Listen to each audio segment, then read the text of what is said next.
Hi, everybody. Welcome to the Bark Night Podcast. This is episode 25, and I have with me today Dan Carter, and Yes, sir. I am Patrick Bark. So today, what we are talking about is Nosferatu and Gothic Horror. So, main focus of the episode is the new 2024 version of Nosferatu that just came out on Christmas. But we're also going to talk a little bit about the original, about a lot of the movies that influenced this new version of it, and just the genre as a whole.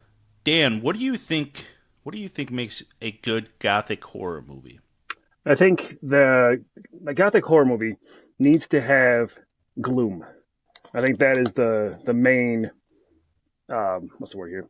Thing that all good Gothic horror has is a gloomy atmosphere, an atmosphere kind of dread, an atmosphere kind of isolation, seclusion, kind of. I think that is the main thing you need in a good Gothic horror movie. Yeah, I agree. I think that this movie definitely has a lot of that too. Oh, sure. I think a big part of it is that way that it makes you feel, but it's also the way the music in it kind of supports that feeling. I think the setting can also play a part in that too. Right. A lot of times these take, Gothic horror takes place in 1800s. Yeah. Time's gone by. Right. Old, like London in the 1800s, you said, or like an old castle or like old farmhouse from before like electricity. Right. But with saying that, I don't think it necessarily has to be. One movie that I think really nails Gothic horror while not being a period piece is like Edward Scissorhands. Oh, yeah, I'll give you that. But it's got that kind of aesthetic, the kind of, the Tim Burton style of set dressing is kind of Right. a bit old school, you know what I mean? It is. Like with the house that That's what I'm Edward saying. is born in. Yeah, a lot of that supports that idea. So it almost is a piece of time captured and brought into current times in that case, which is interesting. Absolutely. I completely agree with that. So I think, a lot of those things are, the atmosphere, the way everything is portrayed within the setting. A lot of times they use, just like you say, those old pieces like candlelight, old style dresses, Horse and carriage. Yeah. Mm-hmm. Yeah, a lot of those things. And that is also why a lot of these things are lent so well to being in, 1800s. So, what are some of your favorite Gothic horror movies? Well, I was thinking, like, I kind of did a little bit of looking up on, like, what was considered Gothic horror, and just to get my brain kind of around what we were talking about, like, what we could talk about. And I think it goes right back to, like, the OG, like, 1931, Frankenstein and Dracula. Both come out from Universal Pictures. Both kind of very early examples of what a Gothic horror movie is. Frankenstein with the castle, Dracula with the whole, like, kind of seductive, lust kind of forbidden aspects to that. And I would say, yeah. So, and I think those are like trademarks of the Gothic horror genre. And without those two movies, I mean, those are foundational for sure. A lot of stuff's taken from, Yeah, and on that same coin, Wolfman. Wolfman, yeah. Also that, I'm a big fan of the Wolfman, but yeah, I think it was a couple years after those first two that the Wolfman came out. Yeah. Yeah. So Go ahead, sorry. I think the Wolfman might have been like 1940. Yeah. And I think Dracula was like 33. Frankenstein was 34. I think they're both 31, I think. Yeah. Dracula and Frankenstein, which I was surprised about, but yeah, and they kind of all set that stage, and on the same token, the original Nosferatu. Yeah. Oh yeah, absolutely. Created that whole idea. A lot of these, they're tragedies. There's some sort of tragic thing within it where somebody a doomed love or in Frankenstein's case, like there's no way Frankenstein has a happy ending, right? No, he's a creature that should not be brought back by science because we were refusing to accept mortality. Pretty much is the aspect of that story. Right, and with Wolfman, it's this whole idea of Talbot has finally gotten, he's found somebody that he loves, but now he's the Wolfman, and despite how his heart feels and all of these things, like, he knows that if he stays alive, she's going to die. So he's got to, he's got to stop that. So that's his own tragedy within that story, Oh yeah, completely. It's a tragic character. I don't think there's an iteration where the Wolfman is happy. Where there's a happy ending there. No, completely agree. And yeah, I don't know why I didn't think of, but like a lot of those Universal monster movies, like Invisible Man, you could say is Gothic horror to an extent. Maybe not like Creature from the Black Lagoon, but yeah, I think they all kind of lend to the whole palette that other movies have built off of from their foundation. Again, I said that twice, but yeah, I think it's a good point. And going back to Nosferatu, I mean, if you want to talk about Nosferatu, you got to talk about Dracula, Bram Stoker's Dracula, because Nosferatu, the original, was just kind of like a ripoff, kind of like a unofficial kind of. They took the story, they changed a few things, and put the movie out there because they didn't want to use like the Dracula name, I guess, to not be sued, pretty much. Yeah. Well, so the historical context there is that they apparently had asked, and Bram Stoker's estate said no. They said, no, we don't want you creating this movie version of this. And so they were like, well, we're going to do it anyways. We'll change a few things. Yeah, they changed enough of it around that they thought they were good, And like they changed the setting from England to Germany. Right. But I mean, it was directed by Germans. It was created by a German production company. The director's German. A lot of the crew is German. So on one hand, that kind of makes sense that they would do it like that, but they still had like all the main characters are still English, and that's all lending to that idea of it's because of Dracula. And so they created Count Orlok as their Dracula, and they just changed around just enough of it to think that they were good. But for anybody that doesn't know, the story there is that they inevitably were sued by Bram Stoker's, I think his wife. Yeah, I think you're right. And won. And the judge ordered all copies of Nosferatu to be destroyed, which apparently was a thing in the 1920s. I mean, it's a different time, man. Yeah. Movies were just starting. All 17 copies must be destroyed, Like, I can't imagine there was too many of them. I can't imagine either. But obviously not all of the copies were destroyed because luckily, we're still watching it now. It's still available now. And, I think a big part of that is the reason the judge did that was probably because they didn't realize how important movies are as a piece of art.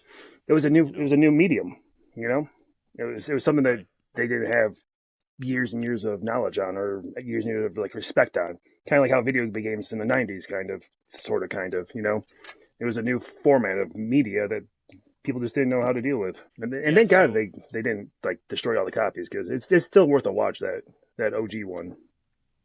Yeah. And actually, in preparation for this, I just watched it, I don't know, Saturday, 2 days ago, for the first time. I'd never seen it. Oh, yeah. I'd seen clips from it and whatnot, but I'd actually never taken the time to sit down and watch it. So I watched it. Did that. That's good. That's a great one. What'd you think? I really liked it. Right? So the music in it is wonderful. Watching, it's not like I've seen many silent films, Right. Those silent era films, I haven't seen many, I've seen some Charlie Chaplin movies, but other than that, I don't think I've really seen much from that era, So the fact that this movie's been out for over 100 years, that's crazy. You look at it and you're just can't imagine how they did this, So this movie was the first vampire movie, and watching it, there's things that happen that you're just like, you're basically like, okay, so they invented this. Right. Like, so there was one shot in it where the ship, the not Demeter. They're not Demeter, yeah. Wink. There's a ship with their camera approaching the Demeter, not Demeter. Yep. And it's like a very long, ominous, approaching shot of this ship. And it is super creepy. And I remember thinking at the time, like, oh my God, this is quite possibly the first time a horror movie has ever done this long approaching shot. Right. Where you have this feeling of, like, you know, impending doom or dread. And it reminded me of, like, that foreboding shot at the beginning of The Shining. Right. Where they're approaching the Overlook Hotel. Mm-hmm. And so it really reminded me of that. And I was just like, oh my God, this is awesome. This is great. Right. Yeah, it's really cool. And that's a real ship. I don't know if someone's out there in a rowboat, like, rowing towards it, but I mean, there's no way you could fake that. Right.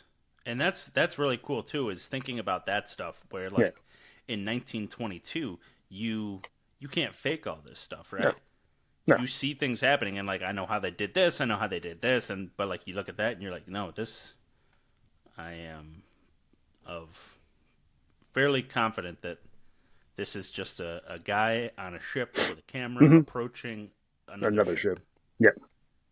Yeah, which is it's just really, really cool and really deserves its spot as an iconic piece of film, I think. And then the whole scene where, like, the shadow creeps up the stairs, the iconic scene with, like, the Nosferatu shadow, or Lex shadow, I mean to say, and then he reaches for the doorknob. Like, there's a reason why people still reference that scene. It's effective. I had seen that scene many times in, you know, documentaries and other movies and all these things, but actually watching it happen, I was like, okay, this is, you know, it's an extremely effective movie. Mm-hmm. Yeah, I agree. It's engaging for a movie of that era too, you know. Right. I completely agree. Yeah, I enjoyed it too. I saw it a couple years back with Adam, and I'd always dismissed it like, oh, a silent film movie. I'm not going to care about that. But I had the same reaction. Like, I enjoyed the crap out of it. I've watched it a couple times since just because, you know, it's fun to go back to. Yeah. And for anybody that is interested in watching it, that has not seen it, it is on YouTube for free. Yeah. You can go watch it after this. You can watch it. Yeah. That's what I did. I looked for it, and I saw that there were, like, a couple websites charging for it. I was like, this movie's over 100 years old. There's got to be a free version of this somewhere. Like, I'm not trying to pay for this movie. Yeah. And so I looked it up on YouTube, and I was like, oh, yeah, there it is. And so I also saw another version that I'll probably watch sometime here. I didn't do it either. I watched the original black and white. And they have another one that's the original movie, but colorized. Oh, I didn't know about that. They have yet another one that is in the original black and white, but they put a new score over it. And then there's another remake in like 1979 or something. That's the one I thought you were going to reference that I need to go catch at some point. There's a bunch of different versions of this. And so then we have the 2024 version. So I've still got plenty of things I can check out. Mm-hmm.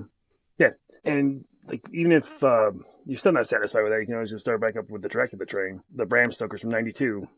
Go watch some Gary Oldman. And some terrible Keanu Reeves. That one is one that I would like to watch soon, because I have not seen that in a very, very, very long time. Same here. Been years. Been since I was a kid, I think. Just the other day that somebody had posted a video of one of the scenes with Keanu Reeves in it. And he's just got, like, his terrible English accent. And it was pretty bad to watch. I was like, oh, God. Like, some people are good with accents, some people are not. Keanu Reeves, Denzel Washington, no good with accents. Rome. I was just gonna say, did you want to, like, go over, like, more Gothic horror, or did you want to jump right into Nosferatu, the 2024? Well, let's talk about a couple honorable mention Gothic movies that I wanted to mention here. So first off, we've got the Tim Burton movies. So if somebody is looking for Gothic horror, then I think go no further than Sleepy Hollow. Yeah, I love Sleepy Hollow. Sleepy Hollow is one of the best examples of Gothic horror. I think if you are digging that, stick with Johnny Depp and go over to From Hell, his Right. Jack the Ripper movie. I was going to bring that up. Good. Yep. Any other ones you can think of? Sticking with Johnny Depp again, it's not Tim Burton, but Sweeney Todd. That's not Tim Burton? Are you sure about that? I don't know about that. It's got his ex-wife in it. It does have his ex-wife. Maybe it is Tim Burton. I should have checked Pretty on sure that. that is Tim Burton. Well, you keep talking. I'm going to check that out real quick. Okay. Another one is Crimson Peak. I haven't seen that. Crimson Peak is a big one a lot of people mention. I have seen it once, and I didn't necessarily love it. I don't know why. It felt like something was missing for me. But it's probably because it wasn't what I expected it to be, in all honesty. Mm-hmm. But I can say that the soundtrack, the original soundtrack to that is absolutely beautiful. I've seen a lot of copies of it online. You can still buy the soundtrack to that movie at places. So Crimson Peak is definitely worth checking out.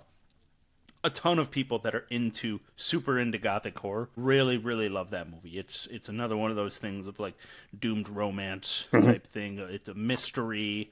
It's got supernatural aspects. I believe there's people are trying to figure out who a murderer is in it too. So it's got a lot of different aspects to it. It's got Jessica Chastain is in it. So is she? Yep, she's in it. The girl that played Alice in Alice in Wonderland, Maya Wasikowska. That's right. I'm probably sounds right. Her name, and then the dude that played Loki, Tom Hiddleston. Correct. Yep, that's Guillermo del Toro, right? Yes, it is. Yeah, I think that's been on my list for a while. I just haven't got to it yet. I don't know. One of these days, just got to get reminded of it somehow. Maybe I'll just make a little list for myself. I'm starting up actually with things that come off this podcast to watch, and I'll add that to it. Tim Burton did direct Sweeney Todd, by the way. I don't know why I didn't think he did, but he did. It makes sense. It's got his fingerprints all over it. It does. It's got all his people. And Alan Rickman. I love Alan Rickman. Thanks, great. R.I.P. Yep. You had mentioned the other day The Others. Yes, The Others was a good one I brought up. Nicole Kidman, Gothic Farmhouse, Ghost Haunting, gloomy as all can get out. Just a great example of what a Gothic horror movie should be. And as a kid, I didn't like it. I'll admit it. Like the first time I watched it, I was like, that is boring. But I've gone back to it a few times as an adult, and I found it quite enjoyable. Yeah, I felt the same way, and I think it has a lot to do with just where we were at. Mm-hmm. As a movie-going society at that point. I remember them making a big deal about the twist. They made a big deal about Nicole Kidman, and I don't think a lot of people really focused on the twist. And that came out shortly after The Sixth Sense, I believe, yep. Maybe a couple of years afterwards. So there were a lot of twists around then, and a lot of people really, when they were talking about movies like that, they were focusing on that aspect of it. Right. I think knowing the twist going in, not on your first watch, obviously, but it does support it much better on each watch after that. And I don't want to spoil that for anybody if they haven't seen it. It's a good twist. It's a quality twist. And then, as to your point, when you rewatch it after that, you notice the foreshadowing leading up to that twist, and that helps out too. I always, whenever I think of that movie, I think of the scene. Scary movie. I am your daughter. Yeah. I was going to say that I had it written down here. The Scary Movie, whichever one it was, where they parodied that scene. Yeah, and was that Scary Movie 2? I don't know.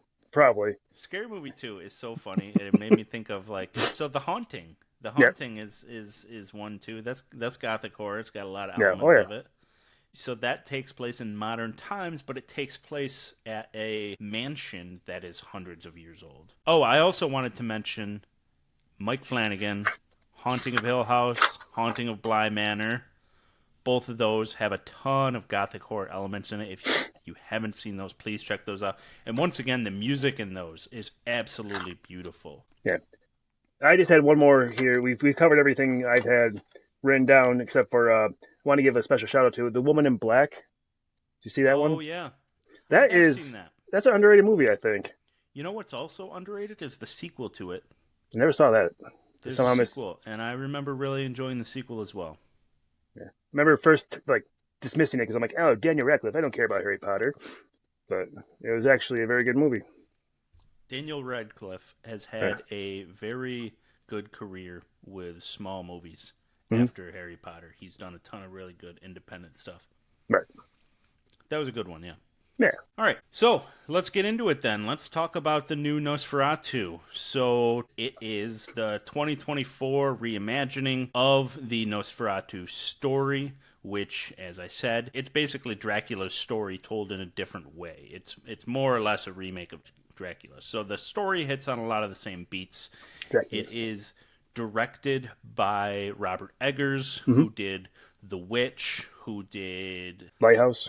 The Lighthouse, and The Northman. Yep. So this is his fourth movie. I have liked every one of his movies so far. Robert Eggers is known for his, much like some of the best directors out there, he's known for his obsessive attention to detail. So detail, accuracy, all those things. You see that in a lot of these, in a lot of this one. There's certain things in it that people did bring up that, okay, well, you're so focused on accuracy. Is it historically accurate that these main characters are English? Well, the reason for that is because of the original story. He's honoring that original story by still setting it in Germany and having the characters be English, because that's what they were. And they're English because of the original Dracula story. And also, he said that he wanted to harken back to the days of Hammer horror, where basically everybody was English in those movies. Christopher Lee, Peter Cushing, So that's where he was coming at with all of that. And so it's also starring Bill Skarsgård as our title character, Count Orlok. Unrecognizable. Yeah, he really is. Yeah. And I couldn't believe him in this. He's so good. It's unbelievable. He really is. So we have him. We have Lily Rose Depp, is that her name? Lily Rose Depp, yep. Okay. Johnny Depp's daughter, once again, doing her Gothic horror thing, going in the family. Nicholas Hoult. We have Nicholas Hoult. Yep. Who, he's been in a lot of movies this year. He was in Juror Number 2. He was in The Order. The one with Jude Law. I don't know that one. I was thinking of Furiosa for some reason, but that was not the one he was in. He was in the Fury Road, not the new one. Yeah. The Order is a crime thriller with a series of bank robberies and car heists, frightened communities in the Pacific Northwest. A lone FBI agent believes that the crimes were not the work of financially motivated individuals, but rather a group of dangerous domestic terrorists. And Nicholas Hoult is the leader of the domestic terrorists. Jude Law is the detective searching for them, basically. Wow, I never heard of that movie. That sounds very interesting. Yeah, so he's got 3 movies that came out this year. 4 movies if you include him doing the voice in the Garfield movie. Oh, yes, of course I do. Yeah. So we also have Aaron Taylor-Johnson, Willem Dafoe, Emma Corrin, who was also in Deadpool Wolverine as Cassandra Nova, and we have Ralph Ineson, and a bunch of other people are in this, but those are our main characters here. And Ralph Ineson is the guy who was in First Omen, right? Yes, he was in The First Omen, and this is his third collaboration with Robert Eggers. He was also in The Witch and The Northman. In The Witch, he was the father. This is also Robert Eggers' third collaboration with Willem Dafoe, who was in The Lighthouse and The Northman. The Northman has a killer cast. A lot I need to of watch stuff it. going on in that movie. It also has Bill Skarsgård's brother. Alexander? Yeah. So he plays the title character in that. So Robert Eggers has now worked with both. So now he's just got to work with their father. Yep. Knock it out. You have all 3 of them in a movie. Why not? Yeah. And that would be something, wouldn't it? The Skarsgård. Each one of them is very good actors. Right. I will say that last year, their father, Stellan Skarsgård, he put out probably one of my favorite performances of the year as his character in Andor. Really? The Star Wars show? The Star Wars show. In the finale of it, he has a monologue that is one of the best acted and one of the best written monologues I've seen in a very good while. And if you don't feel like watching the entire show, just look up his monologue and you'll be like, it's like 4 minutes of him just going. And it's honestly so good. So far behind on the Disney Plus Star Wars stuff. I just need to do that too. Just so much. Yeah, I mean, Andor is completely separated from everything else, so you can walk into that not having seen anything, and you'll get it. It's a prequel to Rogue One too, so you don't. I do like Rogue One. Rogue One. Yeah, you watch Rogue One at the end. So Rogue One's one of my favorite Star Wars stories they put out. Yeah, very good. So, since we're on all the cast and whatnot right now, I did want to mention one thing that I came across was that apparently Harry Styles and Anya Taylor-Joy were originally cast as the main couple there in this. Oh, really? Yeah. Well, Anya Taylor-Joy would check out. I think Anya Taylor-Joy would have been awesome in it because she's just a great actor, and she was also in The Witch and The Northman. And The Northman, so this would have been their third collaboration together. So it would have been, a nice sort of, coming back to their roots. Right. But Harry Styles, I don't think he would have. I'm nothing I've seen about his acting thus far has convinced me that he's actually good at this yet. But right. Maybe this could have been the movie though. It could have been. There's something to be said about good writing and good directing. Bringing out the best in people. Because in all honesty, the same probably could have been said about Lily Rose Depp prior to this. Right. She's not been in very many movies, one of them being Yoga Hosers, if you've seen that. I know of it, but I haven't seen it. It's a Kevin Smith one, right? It is. And I listen to his podcast, and he jokes around all the time about how bad that movie is and how little money it made. But he also loves it. Her father's in that too, Johnny Depp. Right. But you easily could have made the argument that, I think everybody was going into this with minimal expectations out of her, and she knocks it out of the park, I think. Yeah, she does great. She really... that scene where she, it's her and her husband in, their little house or whatever, and it's the scene where she, tears her dress. That scene was, haunting, Right. I remember the initial scene in the movie where they're talking in the house. Obviously, this was way before the scene you're referencing. I had a bit of a worry about her performance after that scene because the camera's the first scene where they introduce their dynamic of the husband and wife, and she's telling them about her dreams. There was a bit there where I thought she was kind of over the top and hammy, but after that it was fantastic, I thought. I did have a couple moments by that myself. One of them being when she was talking to her husband at the beginning, and she's kind of staring off in the distance. That's what I'm referencing. Yeah. I felt that way at a couple points, but I think that a lot of that can be attributed to the fact that I think that's what Robert Eggers was going for. Right. There's a certain amount of just theatricality that he puts in a lot of these scenes where they do sound like they're in a play. Where it's not necessarily coming naturally. It's weird to see people talking like this, I guess would be the way to put it. And so I don't know if that's her or if that's just me getting used to the way they're talking in those early scenes. But by the end of it, I was pretty convinced on all of it, Right, completely agree. And that's what I was going to say. It did seem like she was doing a play, staring off into the upper row to show sorrowness. Yeah. That's exactly what it felt like. Yeah. And I think that's what he was going for. I think that was intentional, but I'm not sure. But I'm with you on it. But yeah, after that, she really just finds her groove and just is absolutely fantastic at it. And I think she has to be. The story hinges on her performance, I think, more than anyone else in the movie. Willem Dafoe's there is kind of just an eccentric, but he doesn't even show up until halfway through the movie, probably. Yeah, but I do love his character. Yeah, he's great. And he's basically Van Helsing, right? That's his role that he's taking up in this. Right, and Nicholas Holt's Jonathan Harker, Lily Rose Depp is Mina, that whole thing. Yeah, and the guy that's Nicholas Holt's boss, Knock, I think is his name. He's supposed to be Renfield. Mm-hmm.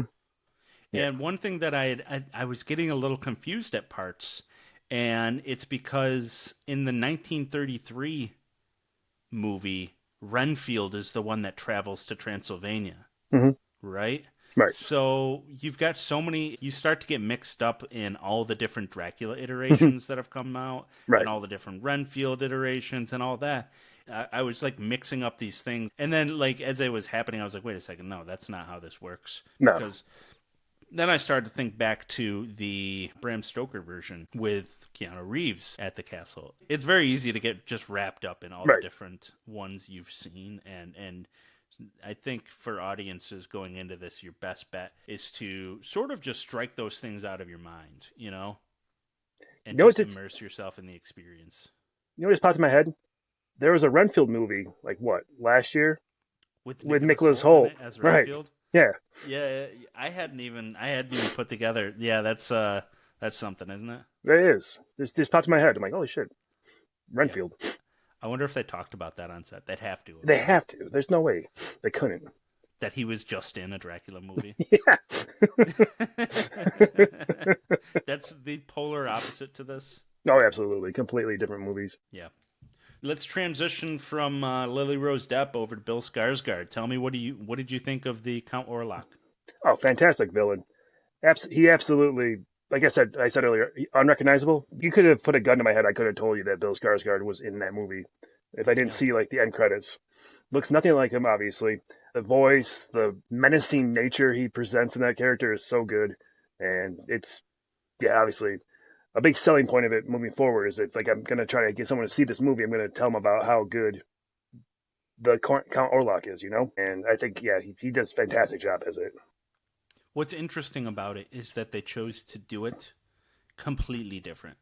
Mhm. So having just watched the old version and this one, the movie itself follows the same sort of like structure as it goes through it. A lot of the same scenes. There's certain things that happen. Most of the original movie happens in Right. this movie, and they're just going into more detail. But one thing that's very, very different is Count Orlok. Mm-hmm. Yeah, And it's not the Max Shrek version at all. not whatsoever. And I think that's really important that they did that because you are establishing your own version. It's a brand new vision of it, and it brings something completely new to it. Right. He's always a monster, but now he's a like under your bed kind of monster, if that makes sense. Right. Yeah. Right. And so, about one of the things I wanted to talk about, and it's because I found this quote, and it's basically about the way he looks and the mustache and all of that. So, Robert Eggers did an interview with Variety and said that he deliberately went back to the folklore and the culture of Orlok's home region. And so he said, so to try and make a more scary vampire movie than we've had in quite some time, I went back to the folklore. It's something that I like anyways, but the early folk vampire was written about by people who believed that vampires existed. There was going to be good stuff there, and the vampires of folklore are a putrid, walking, undead corpse. And so the question became, what does a dead Transylvanian nobleman look like? That means this complex Hungarian costume with very long sleeves, strange high-heeled shoes, and a furry hat. It also means a mustache. No matter what, there's no way this guy can't have a mustache. Try to find a Transylvanian person who's of age who can grow a mustache that doesn't have a mustache. It's part of the culture. If you don't want to bother Googling, I think of Vlad the Impaler. Even Bram Stoker had the sense to give Dracula a mustache in the book. That's fantastic. I like that. That's really I good. did not know that Dracula had a mustache in the book. No, I didn't either. I never read the book. I've never read it either, so look at us. Now that I know it's a mustache book, I might get in there. Yeah. But I think that is his attention to detail, right? Right. So most people look at that, they start going down that path, and they say, no, That's right. doesn't need to be accurate. Apparently everybody else ever, because I mean, how many Draculas have we gotten with a mustache? 0 that I can think of offhand. 0 that I can think of as well. He's all kind of got like the other than the Max Shrek kind of creepy guy. He's got like this suave kind of Bela Lugosi look. It's the normal look for him. You know? Yeah. Yeah, so I think that is all lending to it, and it's that idea that, if you're remaking something that is an all-time classic, the OG movie here of vampires, then you need to put your stamp of identity on it. A lot of people when they look back at the A Nightmare on Elm Street remake say that they should have completely redesigned the character for that. They should have. Right? Yeah. Because it's basically just an updated version of the same costume, Mm-hmm. But why not make a new costume? Yeah, they should have. Because they changed a little bit in that. What they changed wasn't good. Like they left the fedora and the Christmas sweater, but they made his face like tight skin. Yeah. It wasn't good. But if they're gonna change the face, they should change the whole thing. Yeah, exactly. And I think that when you're doing a remake, completely redesigning certain things is really necessary to put your own stamp on it. Because if you're not, then why are you doing it, Yeah, right? money. 9 times out of 10, that is the answer. It's for And money. Robert Eggers, he was also asked in an interview why he chose Nosferatu and not Dracula. And he said because it's what he saw first. Oh, that's great. The best answer you can give. Yeah, when he was a kid, he had watched Nosferatu, and that was like his introduction to the genre. And he also, when he was I think it was in high school, he put on a play of Nosferatu. Well, that's fun. Yeah, it almost feels like this was like a labor of love type thing for him, It'd be fun to go to a school that would put on like Nosferatu as a play instead of the 19th time they do Wizard of Oz or some crap like that. Right, or Annie. Yeah. No one cares about Annie. Give me Count Orlok. I was in an Annie play in high school. That checks out. I was President Roosevelt. I was in Romeo and Juliet as the one Montague that doesn't do much. Can't remember what his name was, but yeah.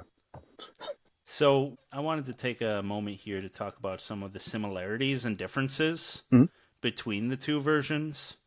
Like I said, the general plot and scene progression is it's the same, But as you go through, there's certain things, like the whole thing about dead flowers at the beginning of the movie. That's in both, right? Mm-hmm. Yeah. And, like the last voyage of the Demeter is there in both. But it's, right. It's a little different, obviously. But then there were certain things that I was like, okay. So one thing that I noticed was that there was no contract to annul the marriage in the original one. Right. And so I thought that was an interesting thing. One of the things I was thinking about for that, about why that would be, so when he's there visiting, they're like leading a virgin like into the forest at the beginning. And right. I was like, all right, what's going on here? You might not think too much about it, and they don't directly explain what's happening there. No, not but at what all. I was kind of thinking is that there's a big focus in this movie on the curse, right? Mm-hmm. Yeah. It seems like Orlok's main motivation is not just bloodlust, right? But it's breaking the curse or fulfilling the curse, however you want to look at it, fulfilling the destiny of all these things that are to be. And in both of them, the whole idea is that, what does it say? It says something like a woman without sin will break the curse or something. And so what I was thinking is that scene might be there so that it's them trying to lure him with this virgin. They say that it's a virgin and trying to lure him to try and break this curse, right? Right. I think that's a good takeaway. And I think that this whole thing with annulling the marriage, I think that's what it's there for, because it doesn't say in the curse a virgin, right? It says a woman without sin. Yeah. And so that's why he's annulling this marriage. He needs to annul this marriage because cheating on her husband would be sin, right? Mm-hmm. Right. And I so think that's a good takeaway. Now the marriage is annulled, and he can, move forward with all that. So I thought that was an interesting way to go about this, about it not being, the curse isn't about whether you have sex or not. That's not what it's about. It was simply about, the contract or whatever, or it being a woman without sin, so, not being a murderer or an adulterer or whatever, right. But you don't need to be a virgin. I can agree with that. That whole gypsy scene was interesting. He stops at the camp. They act like it's a dream, but then at the morning he wakes up and his boots are all covered in leaves and mud. So yeah, and then they're all gone. The whole camp. Yeah, that was interesting to me that they were gone. A lot in that point, you're like not quite sure what exactly is going on. One of the things I did gather from all of that is that the reason he's not talking to them is because he doesn't speak their language. So that's why he's not heeding their warning, because he doesn't know that they're warning him, right? And when he gets up to the castle and he brings up the vampire that they just killed in the coffin down there, Orlok's just like, oh yeah, that was just their silly traditions down there, Yeah. Yeah. The one woman does warn him. What does she say? She says, I beg of you, do not go up to the castle, I'm pretty sure. I thought all of them down there were speaking a different language, though. Maybe I'm misremembering it. Maybe I just read it on screen and my brain just processed it as English. I'm pretty sure everybody in that camp speaks Romanian, and Okay. he doesn't understand any of it. I'm pretty sure. I might be wrong then. I probably am. One of the things that I thought was interesting about that scene specifically, and a few other ones, but Robert Eggers called this out in an interview, is that he took some inspiration for the movie from Dracula Dead and Loving It. Have you ever seen that? Is that Leslie Nielsen one? Yeah. I have not seen it, but I know of it. So one of the things that happens in that movie is basically the character gets to that camp before the castle, and everybody's like, don't go up to the castle. And he's like, I'm going to go up to the castle. And like, it's just played in a funny way. So he looked at that movie and he's like, all right, so these are all the things that it's easy to make fun of with Dracula. So I need to focus on these and make it so they make sense, right? Right. And he always thought that scene didn't make sense because of that movie, right? Where it's like, hey, like if you're getting up here, if everybody in this village outside this castle is telling you not to go to the castle, why would you go to the castle? Yeah. And so that's how he kind of came to terms with that part of it, you know? Mm-hmm. I thought that was funny. I love Dracula Dead and Loving It. I need to watch it. It is hilarious. I do enjoy me a good Leslie Nielsen, so I don't know how I missed it. Yeah. One thing I did like that obviously they couldn't do it at the time, but when he gets up to the castle, the carriage scene, Oh, yeah. like how surreal that was and everything. It all seems like a dream. Right. Whereas in like the original, I think it's just a driver pulls up in a carriage and it's clearly Count Orlok with like a face thing on. He drops him off at the front door and then takes off. Yeah. But yeah, the way Robert Eggers films that scene is so good. Everything about when he gets up there and the fog that's out there and the way the moonlight looks, all of it is shot so beautifully. And the way the carriage rolls up, like it really does. It's got just like a dream-like feel to it, you know? Completely. And then obviously what happens in the castle, we won't go too far. We won't go spoilers, but the dream aspect is kind of accentuated because of what happens to him in the castle. Yeah. Yeah. So you're not sure what's real, you're not sure what's not real, you're not sure the passage of time even, how long he's there, anything like that. And the viewer's not sure, and it's presented as if he's not sure. Mm-hmm. That he just seems confused the whole time he's up there. 100%. Yeah. And he doesn't communicate with anybody while he's up there either, right? No. In the original, he's like frolicking around the castle, and like. Yeah. He like sees somebody outside, and the guy rushes up like he's calling for his help, but then he just gives him a letter to give to Ellen, and then the guy like just rides off. So he's like sending letters home and everything while he's up there. But in this one, yeah, he's completely cut off. I think they mentioned that in the movie too. She's like, "You never sent me letters." And he's like, "Oh, I don't know, I tried."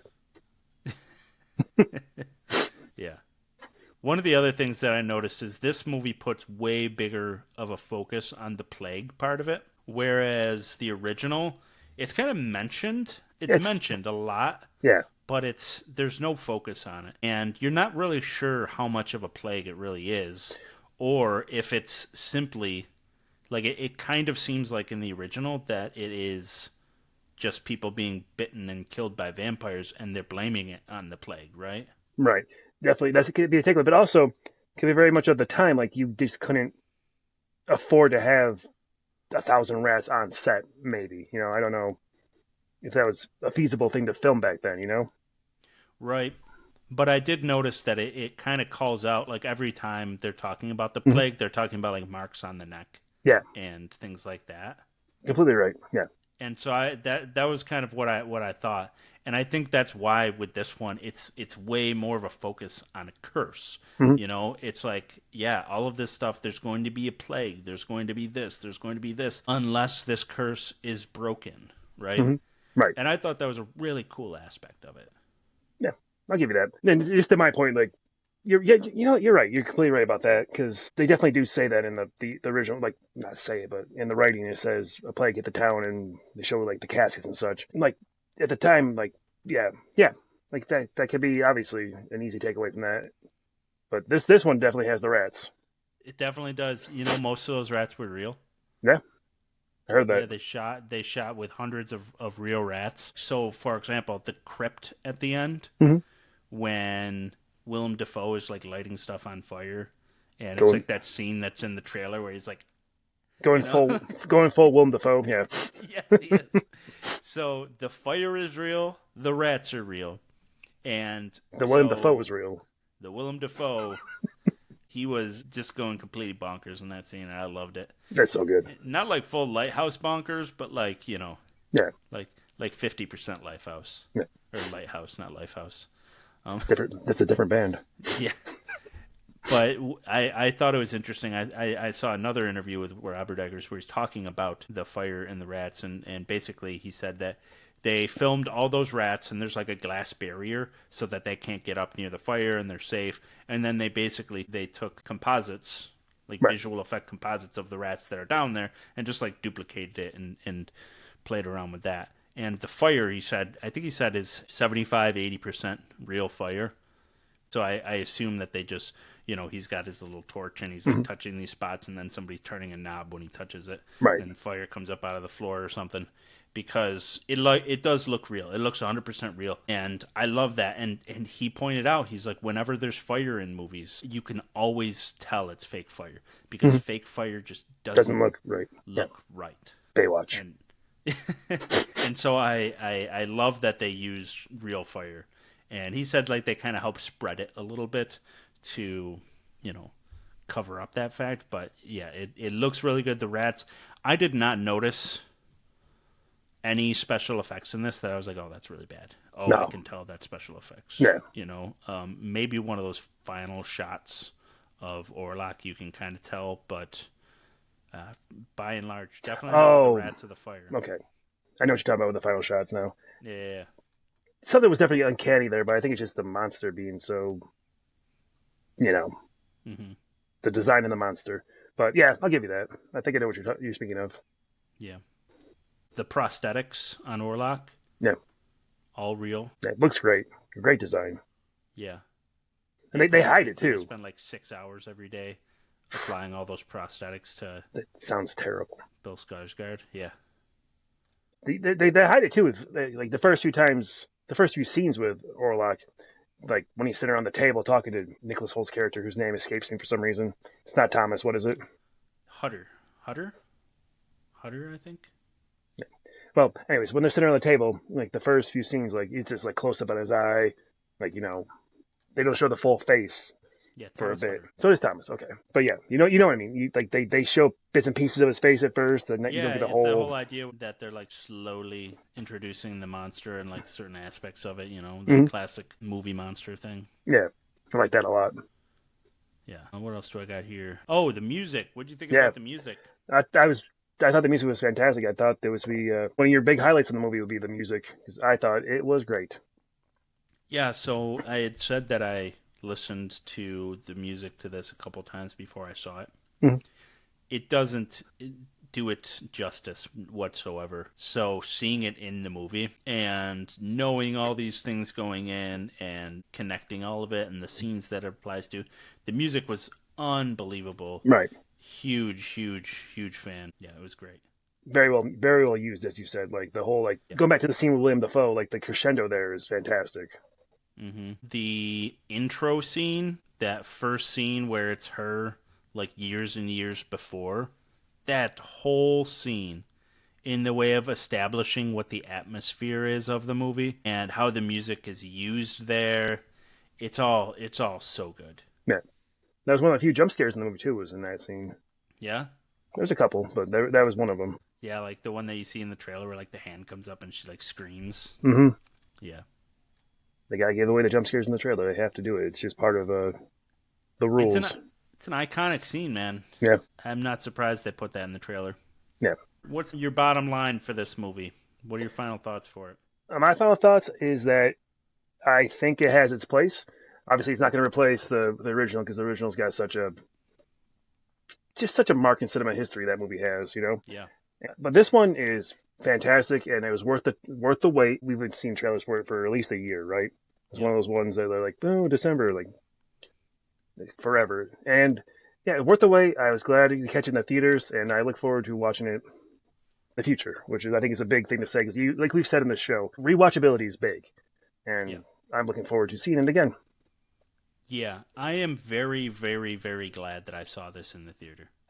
I really don't have any any negative to say about it, other than maybe maybe the pacing's a bit slow, but that's what Eggers brings. Like that's what he likes to do. Like he wants to bring you along at his pace to show you what he wants you to see. That's a I dumb think statement, but I get it. So I think two people are really going to like this movie. Two groups of people. So you've got Robert Eggers fans who know exactly what they're getting, right? And in the way of being slow, this is nowhere near as slow as The Witch. no, I love The Right? Witch. Yeah, Yeah, and The Witch is great. So anybody that's a Robert Eggers fan going into this, they're going to have a ton to love. Mhm. But Gothic horror fans, I think there's a lot of Gothic horrors out there that, you're right that it doesn't have the pacing of like Sleepy Hollow, Mhm. where it's like action, action, action, Yeah, heads yeah. chopped off, a carriage chase. There's no carriage chases in Well, this, but I think it does keep you engaged the entire time.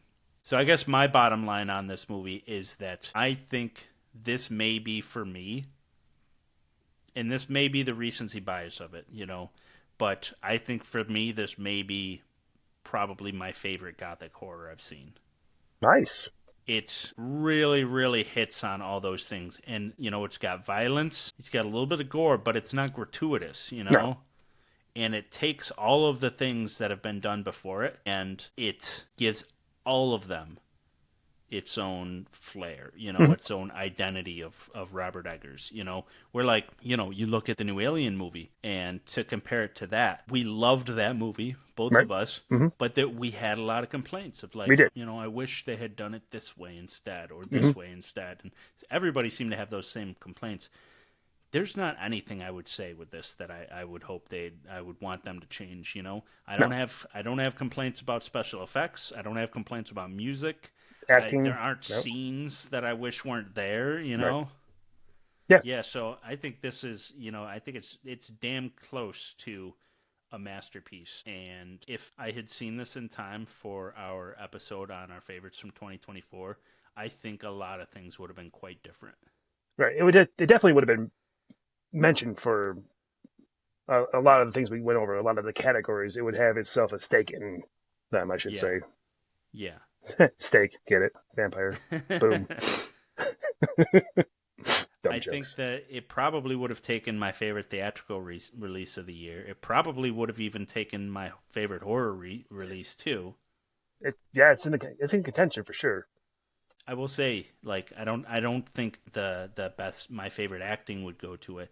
But we had mentioned in the last episode it's been a huge year for horror actresses. It really has. So I think while Lily Rose Depp is not my favorite, I think she's up there. Yeah, She put yeah, in a brilliant performance. she did very well for, as you said, like not an unknown actress, but not a proven actress. I guess is the best Right. word for it. And she carries the movie because she has to. Yeah, she is great.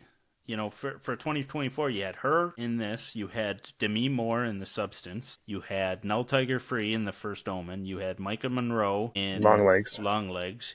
You had Margaret Qualley in The Substance. Naomi Scott and Smile 2. Yep.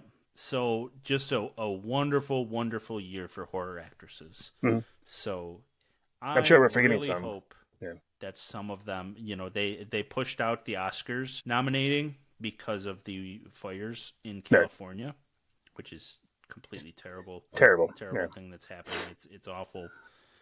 But yeah, those nominations have been pushed out, so we still don't know who the nominations are. But I mean, it would be so wonderful if half these actresses made it on that ballot, Right. Give some love to our horror girls. Yeah. Robert Eggers, only one of his films has been nominated for an Oscar. It was The Lighthouse for cinematography. That makes sense. I very much hope that this gets some Oscars love. I don't see how it can't get cinematography again. Would be shocking to me. I would certainly think so. Music, right? Directing. Yeah, they do like 9 movies for like Best Picture now. So hopefully it would get. I mean, there's a lot to consider there, obviously, but there are. But I mean, I think it should be up there. I'm gonna be honest. I think I like this movie more than I like Dune 2. That's fine. And I really liked Dune 2. Yeah, I enjoyed it. I need to watch it a second time because I remember when I saw it that I was kind of like, something quite didn't hit for me about it, and I couldn't tell what it was, and I still don't know what it is, and maybe I'll realize on a second watch, or maybe that feeling will simply be gone on a second watch. But just something felt like, I don't know, something wasn't hitting for me, you know? Yeah, and you mentioned the best horror movies of the year, and like what I said Late Night with the Devil, and this one's up there with it. Like as you said, like it's worth going back and watching both and seeing which one I'd want to keep in that number one slot. Yeah. You know, and I had mentioned a lot of things about the production. One thing is that this was shot on location with real sets. Right, I love that. Yeah, did I send that video to you? Yes.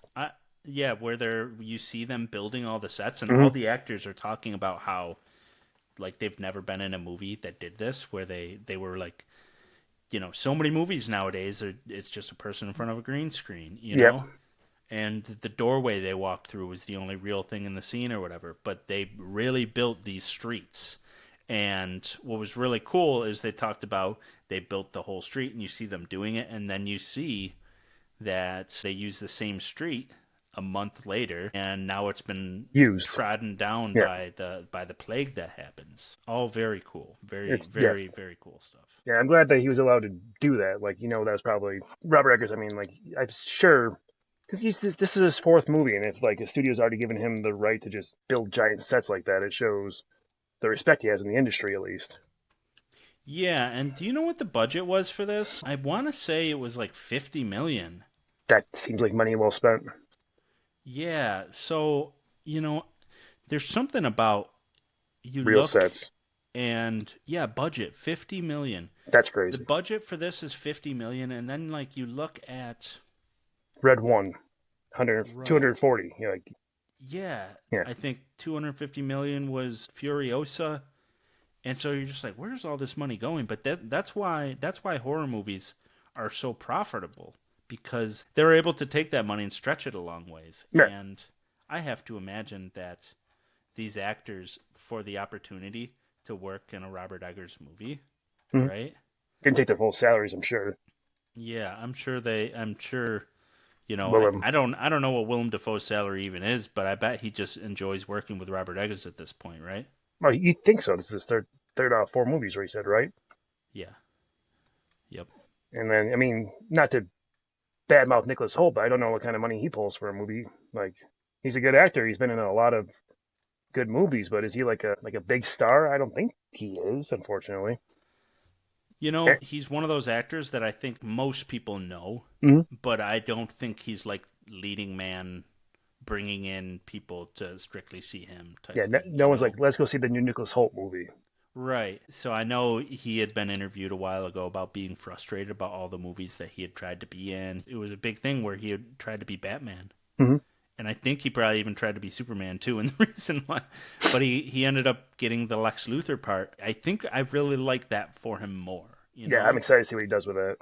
Yeah. I like this role for him because I think when actors are denied those things and have to kind of carve out their own path that isn't that, blockbuster leading man path, it becomes more interesting. And his 3 movies that he released this year are all very interesting. Nosferatu, very interesting. Juror number 2, do you know what that is? Yeah, that's like Clint Eastwood's latest movie, right? Clint Eastwood's latest, possibly final movie Dude's about a old. juror who is on in a court case and realizes that the person that they are trying to decide whether to convict or not, they're in court for killing somebody while they were drinking and driving. And he realizes that he's actually the person that hit the person. So he knows this person's innocent, but in order to get them off, He'd have to. Okay. yeah, so it's an interesting premise, and it opens the door for a lot of, like... And that's getting Oscar buzz itself, isn't it? I think it probably is. I remember a lot of people saying that it's an amazing movie, and they're surprised that the studio is giving it such a limited release. I'd have to imagine they don't think it's going to make money, but they want to give it enough of a release that it gets Oscars contention, you Right. know? Mm-hmm. That old So, chestnut. yeah, exactly. But yeah, and then that movie I told you about, the other one where he's like the leader of the white supremacist bank robbers or whatever. That does sound like a fun movie. Interesting role, you know? Yeah. And that a lot Not a of fun people are movie, saying but that's really good too. I have to get that watched. That sounds like something I'd want to watch, I should say. Do you see The Menu? Yeah. He's very good in that. Oh, geez, he is in that, isn't he? Yeah. Wow. My brain completely just, for some reason, forgot he was in that. That whole movie it's a very good movie. I was so surprised with that. Yeah. Anya Taylor-Joy again, right? Yep. Yeah. So final points here. First off, physical and digital release. Robert Eggers said that there will be an extended version That'll be fun. of the movie that'll be released when it comes out for home. And it does contain, there was a trailer shot. There was like a shot in the trailer that they didn't end up using in the movie. And I think I know which one it is. I think it's one where he's like kind of like looking over his shoulder. He said in the movie itself, it just didn't fit. It impacted the scene that it was in, like doing that focus on it. So he took it out of the movie, but left it in the trailer because it's such an iconic shot. And he was like, in the home release, when you know, because most people don't watch the extended version first, he's going to include it there so people can watch it. I like that. So yeah, so I've also been seeing things they've started to market for the physical release of it. So I'm going to buy this on physical. I'm going to get the 4K edition of it, hopefully a nice little steel book or something like that. And they just announced that January 21st, the digital version is coming out, so people can see it at home soon. That seems so quickly. It is very quick. That is less than a month. Mm-hmm. But I think they're already seeing a drop in the sales at theaters, so they're probably like, all right, well, let's make this happen. Let's get more money while we can, and you know, because it's already taken 135 million, but I think it took like fourth place or something this week. But I think it still made like 5 million over the weekend or something. But kicked my desk. So yeah, I'm looking forward to those. And one thing I wanted to ask you, what would you like to see Robert Eggers do next? Right. So okay. We've had witches. We've had sirens. We've had Vikings, and we've had vampires. Well, I could be just on point and say werewolves, but we can go past that. Oh, I won't say werewolves. What would I like to see him do next? Something in the same kind of vein as what he's been doing. I think I would like to see him do like an alien abduction movie. Yeah. Yeah, like switch up a bit, but like see his take on like that thing. Maybe not even like you don't have to like set it in like modern times, but like do like like a Roanoke type situation, like with aliens, something like that. You know, I don't live too far from Roanoke. I heard they're really. Yeah. That's a fun day trip, maybe. Yeah. Or boring. I don't know. Or super boring because they're like, well, here's the tree, and I'm like, oh, is that it? And they're like, yep. And I'm like, okay, see ya, and drive home. Yep. Very well could be that. Yeah. So anyway, sorry. So all right, aliens. How would you frame that? But just thinking about just there, like the whole idea of like Roanoke, and I would just have them do that, like aliens abducting people from a small provincial town, if that's the right word for it, small colonial town. I mean to say. When was that? Was that like the 1800s when that happened? I think so. Don't quote me on that though. It might have been even earlier. You do a quick Google of it. But yeah, that would be fun. Like to see his take on that, to see the way he would frame that. I think that'd be fun. Yeah. Well, and you know that colonial style too. It could be fun because if you think of movies like, have you seen Ravenous? Yeah, I love Ravenous. Yeah, like that type of music.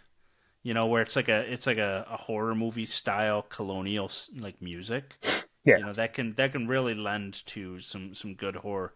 And we haven't seen, I mean, there are not nearly as many good like alien horror stories anymore. So it could almost be like in like the vein of like Signs, you know, where it's an invasion and once again, it's a story where you know there's not going to be a happy ending because anybody that knows the story of Roanoke knows that it's, you know, everybody disappears, everybody vanishes, you don't know what happened to them. So guess when that actually happened? We thought maybe 1800s? 1590. 1590. 1590.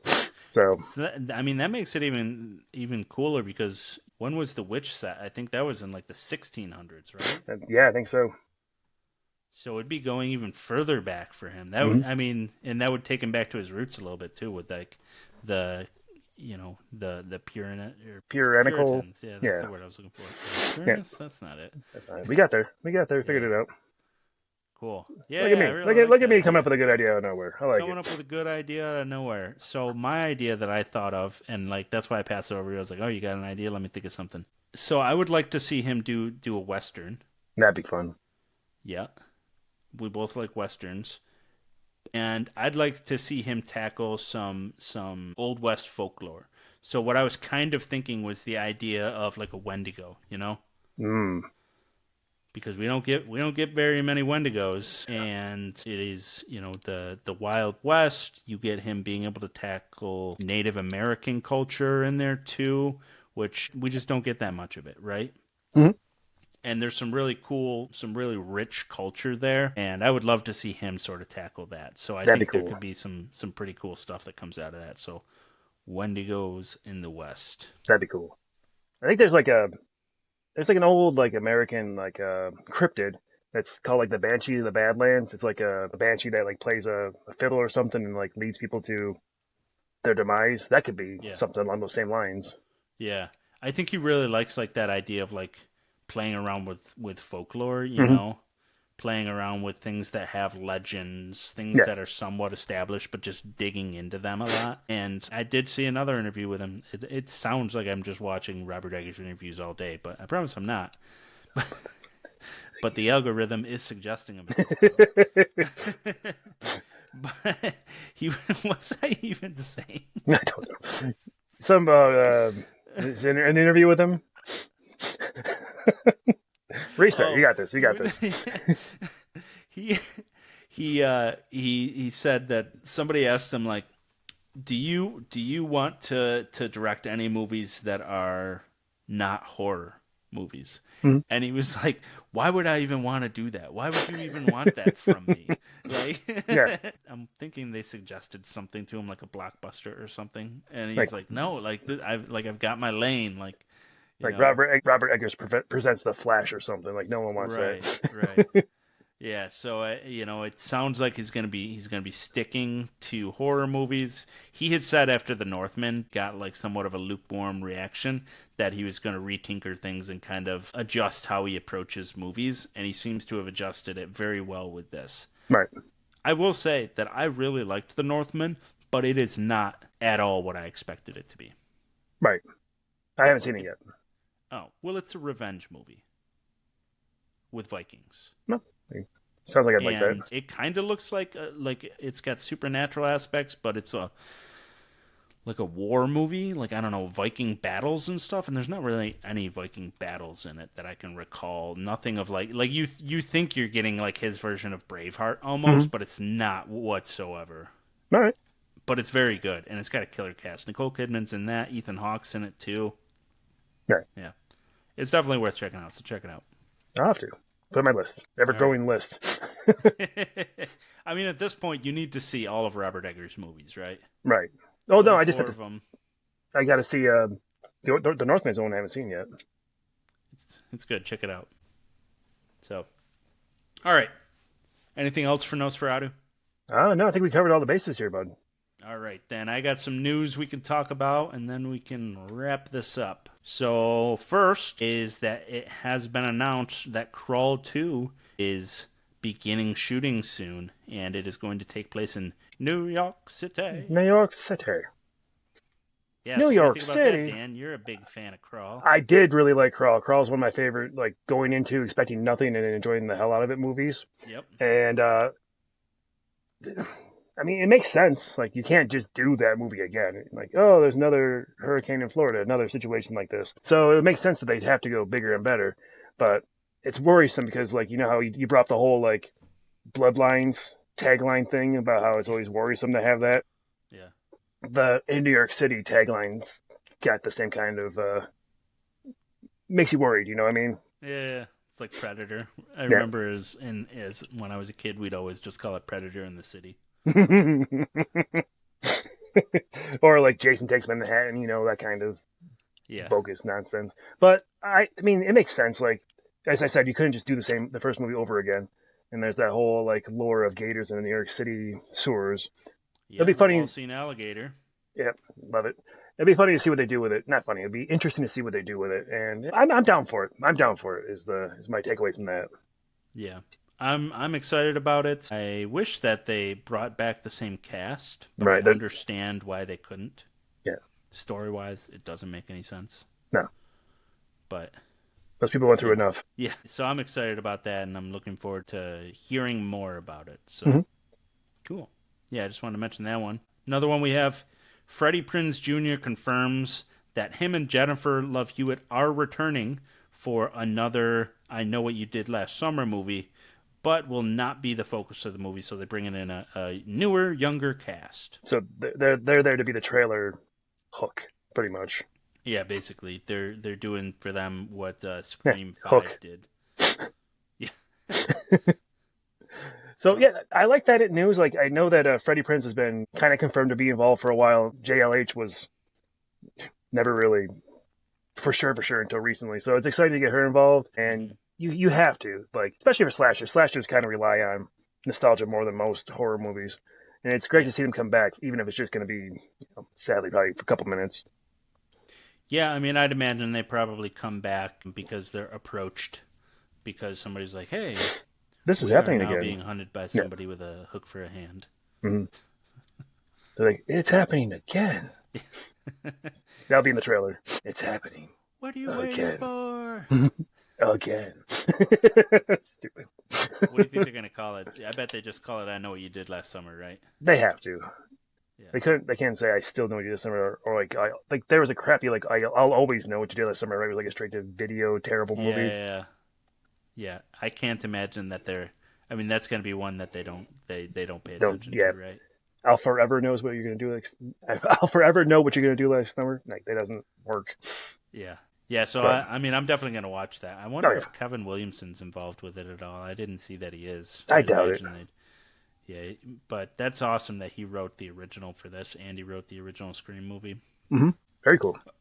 Yeah, another piece I got, Cillian Murphy will not be, it's confirmed, he will not be in 28 Years Later, but maybe in the sequels. So he was just a producer. It sounds like there were pictures of him on set, so I'm imagining he just came to set for a day or two and was like, hey, okay, what's up? That's disappointing, but yeah, it's probably good in the long run, like, not to just like force him in there if the story doesn't justify it.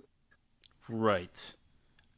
And Danny Boyle said that he is going to be directing the third movie. So Nia DaCosta's 28 Years Later, The Bone Temple is releasing January 16th, 2026. So just over, I know you're a big fan of that name. And Danny Boyle's going to come back to do the trilogy capper. So I don't know why he's not directing the second movie. To me, that almost doesn't make sense for him to do the first and the third, but not the second. But, who am I? The second's got Bone Temple in the name, so it's going to be fine. Yeah. I can direct that. They said that Cillian Murphy may appear in one of the sequels, but he won't be in this one that's coming. So okay. Just to confirm that for everybody. Do you think that's just director hiding it, or do you think he's actually not going to be in it? Hard to say, you know. I think it's completely possible. I try to stop getting my hopes up for characters to appear in movies now because Marvel movies. Hoping for Lawrence Fishburne to show up and save Matrix Resurrections made me even more mad at that movie. Such a bad movie. Yeah. They're doing another one of those too. Oh god, just let it die. Do something else. This one is going to be, I think they said Drew Goddard is going to be doing the new one though. Directing it. All right. Yeah, he's good. So, another piece I got. Colman Domingo will be the game show host in Edgar Wright's upcoming Running Man adaptation, which is going to star Glen Powell and Katy O'Brien. Katy O'Brien, you may know from Love Lies Bleeding, Twisters, and The Mandalorian. I know you won't because you've not seen any of that, but... I saw Twisters. I have not seen Twisters. Yeah, well, there you go. So I'm excited about that cast. I'm excited about Edgar Wright. Yeah, I love Edgar Wright movies. Running Man's got some. There's some gas in the tank for that one. So be interesting. Yeah, like cool. The original Arnold Running Man is obviously very much of its time, but it's so much fun. It is a lot of fun. It's a ridiculous movie. It is. Yeah, there's there's definitely room to make a new version of that. Yeah. So hopefully, I mean, and Ed, you're right. Yeah. Yeah. So I'm excited to learn more about that Mm-hmm. because you got some. There's a lot of potential there. What was the name of the game show host? I don't remember the name. The actor. The actor, yeah. Colman Domingo. Okay. So he's done a ton since Fear the Walking Dead. That's good because it's an important role. He just did this Actors on Actor with Kieran Culkin, and it's like one of the best things I've ever seen. Really? Yeah, you should check it out. Oh, I will. Another one I have is Welcome to Derry. Yes. It's going to premiere in 2025 with 9 episodes of a planned 3-season arc, starting in 1962, second season moving to 1935, and the final season moving to 1908. Hopefully they make it that far, but it gets more expensive the further back in time you go. So that's probably why they designed it like that. Exactly. That's definitely why they're doing it that way. And it's exciting, like, to see, because this is not anything to do with the Stephen King stuff at all, right? This is his own story. No, it's all a prequel to It, and it's produced and I think directed by Andy Muschietti. Oh, okay. All right. Who directed both the It movies, so right. I think it's in the same universe as those. Oh, I mean, like Stephen King didn't do, like, the stories, right? I see what you mean. Yeah. Yeah, it is, but it's all based on things that are referenced, right. not things that got their own. So in the story, which I haven't read it in a very long time. It's a big book. It is. It's not bigger than The Stand. Nope. But I have The Stand too. Anyways, so in the book, these are things that are talked about, but it's not like, there's no books about them. It's pages, you know. So they're just basically doing a deep dive into these instances where, because the whole thing with Pennywise, if I remember correctly, is that he comes back every however many years, and like the Creeper, just like the Creeper. Very original idea with the Creeper there, yes. Apparently. But he comes back, eats a bunch of kids and their fear, and then goes. Nothing like the Creeper. Yeah. Completely different characters.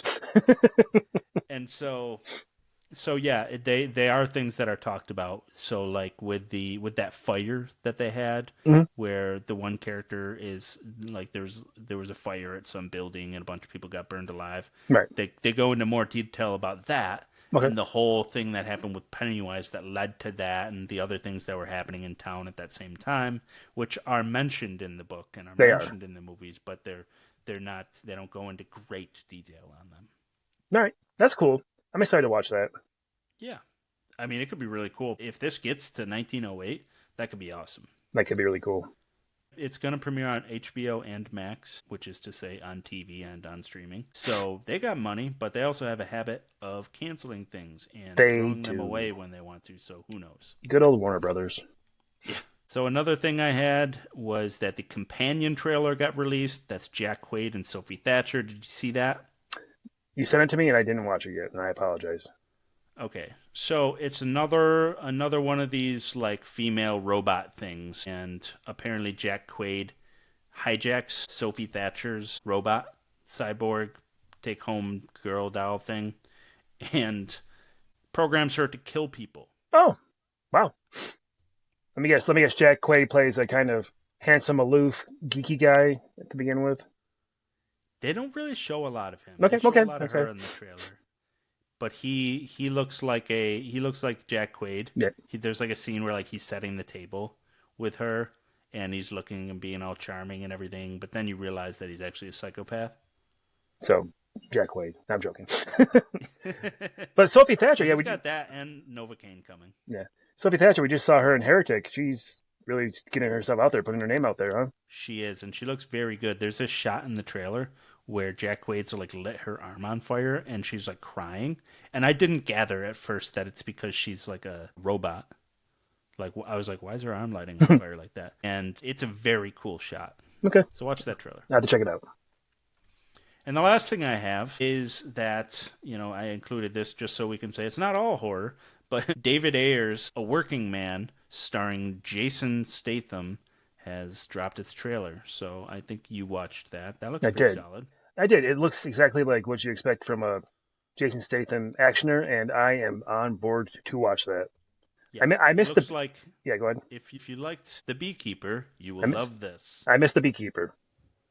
The Beekeeper's good. Check out The Beekeeper. Yeah, this trailer was exactly kind of like it hit something I'm looking for. I didn't really know what I was looking for because we've been watching so much horror lately. I need a Yeah, good action flick in my life sometime yeah, soon. yeah, yeah. So I'm probably going to check that out. I showed that trailer to Sarah. I was like, "You want to go see that?" She's like, "I do." So we're Um, definitely going to go see that together. on the way She's a back, big Jason Statham fan. I don't doubt her. I don't blame her is what I was trying to say there. On the way back from the Bills game yesterday, Trav brought that up, and he's like, "Let's go see it. I haven't seen a movie in theaters forever. Let's go see it." So that's probably going to happen. Awesome. Yeah. So yeah, I'm in completely in. Me too. All right, did you have anything for Physical Media Showcase? No, not really. I just no, I don't. Okay. So I brought two things that I wanted to show off. And basically, it's me showing off some of my old physical media that has to do with vampires, just because I figured it matches the theme we got today. So the first one is this bad boy, The Night Flyer. You ever see this? The hell is that? So this is, you can tell by it's a DVD. Stephen See King's. the HBO down Oh here, yeah. Stephen King, Oded Ferrer. Or Miguel Ferrer, not Oded Ferrer. So it's basically a guy that's a pilot, and he's got to take a vampire on his little like Cessna, and a bunch of people die. And Oh, it's like, I'm pretty sure it's direct to video. I bought it in a 2-pack with The Hitcher at Walmart oh, years and nice. years and years ago. So I thought that was funny just to bring up. Yeah, I give it a watch. You should, but manage your expectations, because like I said, it's It's going to direct to video. bottom of the list. Yeah. Yeah, bottom of the list. Next thing I have is my From Dusk Till Dawn DVD box set. That's pretty nice. Yeah, so it does. It's got the Ooh, I like that. yeah. So it's got that, and then you got all your DVDs over here. You know, I've never seen any but the first one. Well, they're not exactly known for their sequels. I will say, That the slipcase is cool. second one, the slipcase is cool. It's a nice little box set. I got this at Best Buy when I was like 15. I don't know. And it really, I like it because it really reminds me of like being a kid and like going through Best Buy when, in Henrietta, and just going through and looking at everything, and it takes me back, kind of having this on a shelf here. You've seen From Dusk Till Dawn. It's very good. From Dusk Till Dawn 2 is called Texas Blood Money, Mhm. and it's Robert Patrick and a group of guys that are robbing banks, and one of them gets bitten by a vampire right before the bank robbery and starts to, like, kill all the other people in the group. As you do. And it's kind of a trash movie, but But it's is it like a in fun good trash way. movie? You Yeah. know what I mean? Yeah. Like, Robert Patrick is so hilariously, like, he just hands this role up so much. I believe that Machete is in this one too as well. Danny Trejo? Danny Trejo, because he was in the first one, and I think he's in this one too. Oh, that's fun. And so I'm pretty sure this is a prequel to the Well, first one, technically. I think it would have to be. Yeah. And I think that's the only reason why Yeah. it's a prequel, because it's not connected to the other one in any way. But I think it's because they wanted to bring, Danny Trejo and a couple of people back, and the bar is like burnt down by the end of the first one, and they bring the bar back. It's fun, very fun. From Dusk Till Dawn 3, The Hangman's Daughter, I remember not liking whatsoever. So, I mean, that does sound like straight garbage. it is a Western for what it's worth, but it's not a good one. You're still a Western, though. It is still a Western. Yeah. So that's what I got. Yeah, the only thing I got is that I was at the Second Time Around store in Leicester, New York. That's kind of like a place where people like sell stuff that they've had for a while. Like you can find like some pretty cool collectibles and stuff there. And I bought myself Leonardo. Nice. Just to have one for like, 'cause I had one as a kid, and Leonardo was my favorite. I kind of wanted to get one for my shelf. Yeah. This thing is It was in a cabinet for like $10. I'm like, I'll grab that. It is pretty. I don't know if you can see that. His head is barely on, so that's gonna go on the shelf and never be touched again.